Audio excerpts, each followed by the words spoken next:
I'm going to show you a bit of binary network protocol inference on a toy protocol we've created in-house here at Galois. This is a streamlined version of our protocol inference application featuring a custom packet visualization. Each bar represents a single byte. Its color is determined by how many different values it takes on in the selected corpus of packets. Its height is determined by how many packets reach that byte in length. The lower height of this, the 21st byte, means there are substantially fewer packets 21 or more bytes long than there are 20 or fewer bytes long. We've included a sampling of our tools for this demonstration to see what sort of structure we can suss out. Packets often contain sequences, values that increment by a set value across packets. Applying our detector here shows promise. The values of the first 4 bytes of each packet, interpreted as 32-bit unsigned integers, increment by 1 on average between adjacent packets.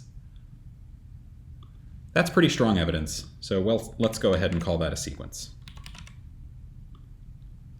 Another common feature of network protocols are what we call repetitions, including length value, that is length L followed by L bytes of data, or quantity length value, quantity Q followed by Q many pairs of length value patterns.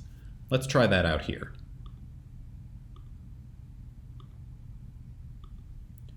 So applying this detector tells us there's definitely a length value pattern here, but we can't actually immediately tell where. Think of this result as telling us that there's a length L followed by L plus 2 bytes. Those 2 bytes might come after the value described by the length, as this result would suggest, or after the length but before the value. However, we can still, with high confidence, declare byte 5 a length. Let's see if we can figure out where those 2 extra bytes are.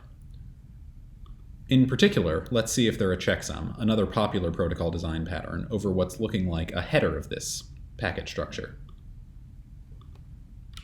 If they are, the header will be 8 bytes long, and we're looking for a 2-byte wide hole. So if we try detecting checksums as such, we see that a checksum is indeed present and is derived from the values in the header.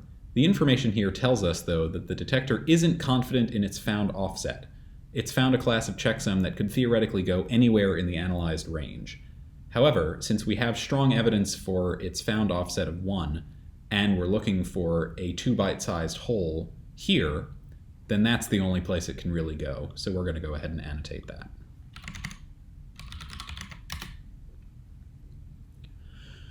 That leaves just byte 4 uncategorized in this little header.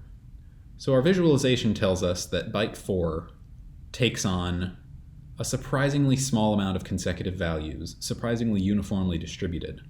If we suspect that this represents a tag that discriminates the format of the payload of these packets, we can perform a quick visual gut check of that hypothesis by performing what we call a split.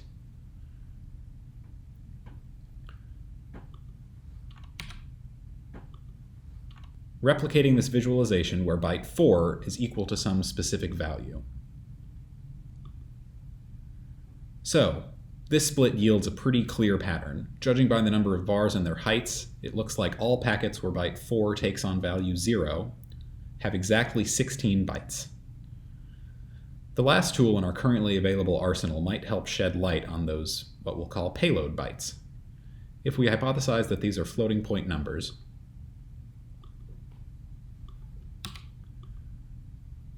we're treated to good news, as well as a range of the values that those bytes take on in these analyzed packets.